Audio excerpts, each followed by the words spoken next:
Welcome back to another episode of Harley's Modern Life. Today we're going to be trying to work on the oxidation on this trunk, and the roof we'll get to later. But I feel like what we're going to do is split the trunk in half with a piece of tape, do everything we need to do on this side, and then I'll peel that back and we can compare before and after when we're done. What they want is this to be applied on a clean, cool, dry surface, which this dark colored car under this sun is definitely not. So what I'm going to do is go ahead and split it with tape, wash and dry this side, and I'm going to throw a blanket over it for a little while just to keep the sun off and let it cool down so we can follow the instructions appropriately, and we will go from there. Now, we've got that side covered up to keep the sun off of it for a little bit, but you can see the oxidation, the difference in shine level between the side of the car, which this has some oxidation down to here, but it's not as bad. But between the side of the car, where you can clearly see me in there, and up here, where all you could see is my shadow, that's very dull. Needs some work. The other side is identical to that. So we'll get you set up where you can see the polishing, and we will start. Alright, we are back. I have switched locations because you need to do this out of direct sunlight. I know I've got a little bit here, but that's not going to be too big of a deal. We do have a couple of places where the clear coat has chipped off, and on this trunk, these are the only places here, and I'm not really going to worry about this. Again, we're not trying to make the car perfect, we're trying to make it better. So I already did a little test rub right here before I even washed this earlier. It was still clean from last time, and this was just a little bit of elbow grease, a few seconds of scrubbing, and it looks like this oxidation is going to come off with the compound that I had. So we're going to apply it to our buffer. We're going to follow the instructions on the thing. What we're using in this instance is the Turtle Wax light duty polishing compound. I could go with something a little heavier and get through this quicker, but I don't want to burn through the clear coat, so I'm going to try to use the light first and see how it works. It looked like it was going to work well from our test patch. So what you want to do now, I've got a random orbital 10-inch, so it doesn't just go in a circle, it actually goes up and down, left and right while it's going in a circle, so it doesn't make just a swirl circle pattern. Gets better polish that way. You're going to want to go back and forth, up and down, cover the whole thing that way, and like I said, just read your instructions. Mine are torn off, but I did read them beforehand. Do what it says, and we should come out with pretty good results, and we'll get the comparison of this side and that side afterwards.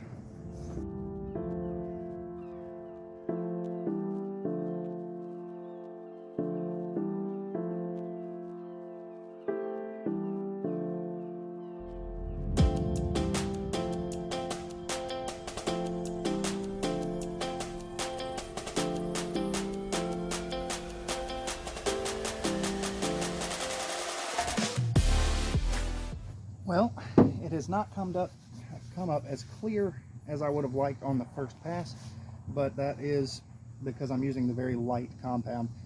If you use a more aggressive compound, it'll cut through this stuff really fast, but especially considering I have some exposed paint, I don't want to burn through this too fast, take off too much of the clear coat at one time. So we'll go ahead and just give it some more passes. I mean, you can tell on the edge where it was less oxidized, it's taken, you know, that back up to a nice shine really quickly. So we'll just come back through, hit it again, maybe hit it again after that, and it'll come on.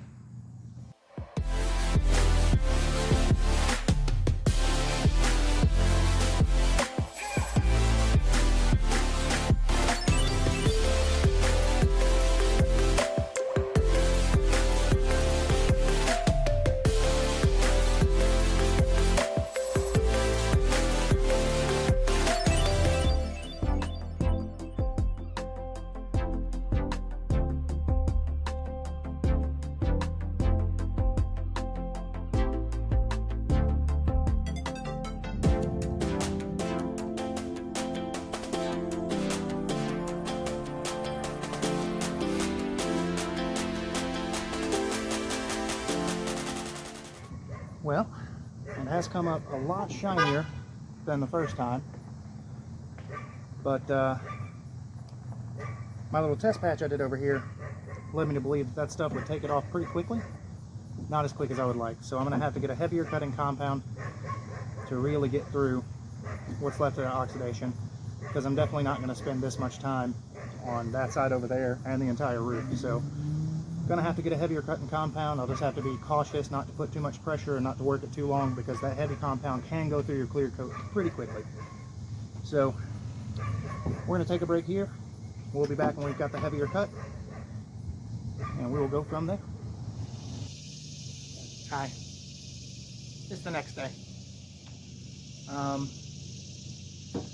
think I figured out what I'm going to do. Since we've already gotten this so shiny, which is not, you know, not nearly done, but you can see my hand in there, probably. I did get my heavy duty compound, which I'm going to be using for the other side, but I've already taken so much of the oxidation off, I don't want to use it on this side. So we're going to be continuing to use the light duty compound, and I'm going to use this. This came in the 3M headlight polishing kit that I used to have. I think the problem was I wasn't able to put enough pressure downwards. So when I did my test patch, I was able to press pretty hard with the light duty compound, and that seemed to work. So I think I couldn't put enough pressure with the other machine, so I'm going to put this on a drill and I can press down pretty hard on that. I got to clean the old stuff out of it first. Ew, dusty. So I think that should do it to finish up this side. Then we'll do our comparison. Then I'll use the heavy duty stuff for the rest of the oxidation. And I'm kind of excited because I have a surprise coming today. I think you're going to like it. Okay, I've got my drill, my clean pad, my light duty compound. We're ready to buff.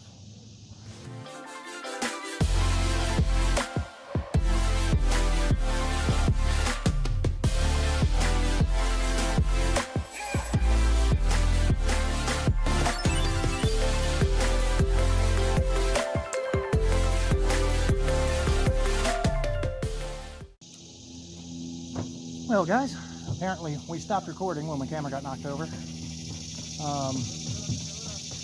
That orbital vibrates stuff and it fell off and hit my tripod. So we're getting a lot clearer, and I switched to the heavy cutting compound because I wasn't getting as far as I wanted to with the light stuff, and I've still got more haze on there than I would like. So it's taking a lot more time and effort with the tools that I have. If I had one of the more high-speed buffers, like a angle grinder style, then I could put on that heavy compound and boy, it would cut this stuff quick. But using what I've got, it's taken a while to get through all this. And so I'm just going to keep on going. Won't show you the rest of the buffing. It's just the same thing over and over again. I'll come back when we're done. And the surprise you all have been waiting for. It's a Civic! Wow! That's my new project rolling in right there. This one's going to have to wait until the Buick gets done. But there we go, next flip. That's right guys, I am now the proud owner of a ratty 1995 Honda Civic. It's seen better days. We've got a little rust right over here, a little rust right down there. And that'll be fun because I've never repaired rust panels like that, and so we're going to learn together. It did come with a relatively decent shaped front bumper. That's nice. All that window tint is awful. That's going to have to go. And here's the kicker. This side's blue. So we're probably at least going to do a respray on these three panels. We'll have to clean the car up and see how the paint looks everywhere else. And I actually couldn't see past maybe right here where it was parked when I got it. Yep, and we've got a little bit more rust there and there. So we'll have to make a decision on whether or not we're even doing that rust. I'll have to get the car up where I can see under it to make a final decision on what exactly I'm going to do with it. But it's going to get fixed enough to sell no matter what. And that'll be in the future. We've still got to get the Buick done and get it sold,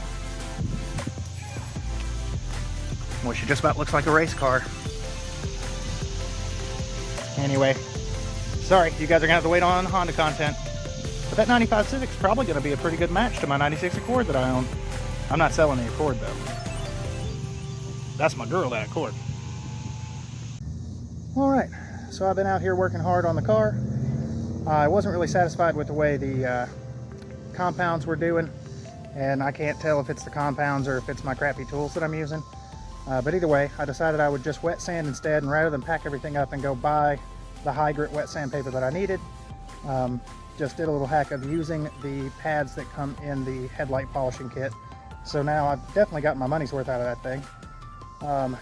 Then did some polishing compound on top of that and cleaned everything all up, and here we go. We'll give you the big reveal on what the difference is on this trunk. And here we go, guys. Now the white that you see on there is a little bit of residue from where I went over, but that's after I pressure washed and soap hand washed this again, and it wouldn't come out of that terrible clear coat. But look at that. Let's get you set up where you can maybe see a reflection. Oh look, there's my tree and my bush. I think that's a pretty marked difference in the two. Yeah, you can even see the house over there. I believe that's going to do it for today. I'm pretty warm, so I'm going to get inside and cool off. And I mean, there we have it. That looks great. It could be taken a little bit further. And when I do the other side of the trunk, I'll make a pretty short video on the process I'm going to use to do this instead of trying to do what I did over there. Because now that I've done this, I know what I'm working with. I know where to start, know how to finish. So I'm going to go ahead and get those higher grit sandpapers, get all of this terrible stuff off of here, and then get it up to a pretty nice shine with the sandpapers, and then do a polish and a wax. And should look as good as this side, if not better. If it looks better, then I have to do that side again. I'll end up doing that to the top as well, which I'll probably skip that and just show you the results later. But I think that's going to do it for me and my little butterfly friend right there. Thank you very much for watching another day in Harley's Modern Life. I hope you're doing well wherever you are in the world. And I will see you next time. You going to sign off, butterfly? I don't have a car to disappear behind. Butterfly salute. He did it. You probably just didn't see it.